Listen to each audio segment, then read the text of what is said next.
आज कराची में एक प्लाजे में आग भड़क उठी और उसके बाद जो कुछ हमने उसका अंजाम देखा वो बहुत ही अफसोसनाक और तकलीफ़ दे है।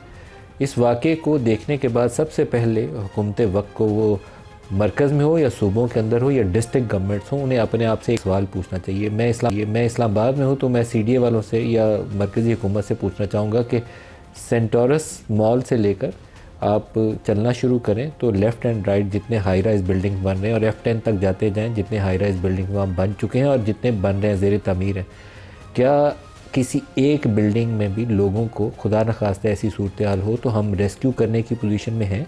अगर नहीं है तो एक क्रिमिनल ऑफेंस का केस जो है CDA के ख़िलाफ़ भी और मरकज़ी हुकूमत के ख़िलाफ़ भी यहाँ सेंटर में रजिस्टर होना चाहिए।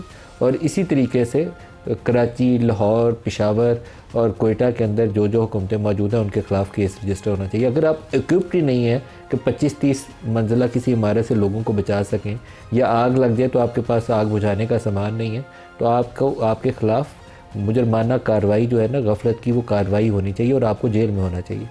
कितने हज़ार अरब हम सूबों को पैसा देते हैं डिविजिबल पूल से। इस वक्त पाकिस्तान का सबसे बड़ा अलमिया यह है कि हम 57.3% रिसोर्सेज जो फेडरल गवर्नमेंट के इकट्ठे होते हैं सूबों को दे देते हैं, क्योंकि ये 18वीं तरमीम में जो डेवोल्यूशन ऑफ पावर थी, वसाइल का निचली जगह तक मुंतकिल करना, उसके तहत हमें पैसे दे देते हैं। वफाक डिफेंस भी उधार के पैसों से चलाता है।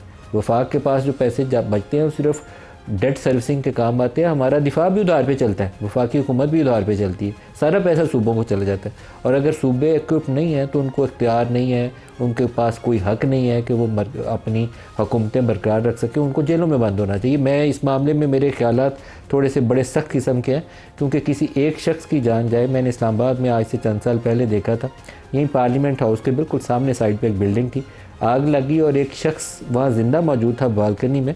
उस एक शख्स को ज़िंदा को हम नीचे नहीं, तीसरी चौथी मंजिल से उतार सके। उसने ऊपर से जंप किया, नीचे गिरा, नीचे उन्होंने चटाइयाँ पकड़ के तो उसके आगे रखी कि वो शायद वो बच जाएगा। चटाइयों से अब 100 किलो का बंदा ऊपर से गिरे चौथी मंजिल से, कहाँ बचेगा? मर गया वो शख्स। और क्या चाहिए था नीचे? आपको सिर्फ एक इक्विपमेंट चाहिए था, वो हवा से फुला के वो बड़ी सी जगह बना के रख देते हैं, उसके ऊपर भी 4-6 बंदे गिरे तो ज़िंदा बच जाते हैं। हम वो भी नहीं बचा सके। इतना ज़्यादा जो होता है ना बदलिहाजी, और आपके ऊपर कोई एहसासात मुर्दा हो चुके हों, आपके ज़मीर मुर्दा हो चुके हों, तो तब ये कैफियत पैदा होती है कि आपको परवाह ही नहीं है। बिल्डिंग्स बनाते जो लोग मरते हैं तो क्या फ़र्क पड़ता है? तो जिन्होंने बिल्डिंग की मंजूरी दी उनके भी ख़िलाफ़ कार्रवाई होनी चाहिए और उन हुकूमतों के ख़िलाफ़ भी कार्रवाई होनी चाहिए। ये कराची के लिए तो इस वक्त बहुत ज़रूरी है कि सिंध हुकूमत के जितने करता धरता है उनको पकड़ के उनके ख़िलाफ़ कार्रवाई खुली अदालत में शुरू करें, उनको सजाएं दें, जेलों में डालें उनको, फिर ये मामला आगे चलेगा। वैसे कभी हल नहीं होगा। आज के प्रोग्राम का हमारा जो मेन फोकस है वो हमने पाकिस्तान की जो ओवरऑल, मैंने आपको सिर्फ एक जो वसाइल की तकसीम का निज़ाम है उसके हवाले से बताया कि वफाक की क्या पोजीशन है, लेकिन पाकिस्तान इस वक्त 3-4 बड़े जो अलमिया हैं उनमें फंसा हुआ है इकॉनमी के मैदान में। एक्सपोर्ट्स सबसे पहले ले लें। एक्सपोर्ट्स पाकिस्तान की साल हर साल से पाकिस्तान की नाकामी का या मुश्किलात में इजाफे का सबसे बड़ा सबब है। हम पाकिस्तान से बरामदात को नहीं बढ़ा पाते। दिसंबर के महीने में पिछले साल दिसंबर के मुकाबले में 20% पाकिस्तानी बरामदात नीचे गिर गई। पाकिस्तान में सरमायाकारी भी नहीं हो रही। और हम कैसे ज़िंदा हैं? ज़िंदा इस तरह हैं कि पाकिस्तान से बाहर जो मुकीम पाकिस्तानी हैं वो पाकिस्तान में रिमिटेंसेस बड़े पैमाने पर भेज रहे हैं, और कुछ हम IMF, वर्ल्ड बैंक, दोस्त ममालिक के आगे हाथ जोड़ते हैं और हमारी दाल रोटी चल रही है।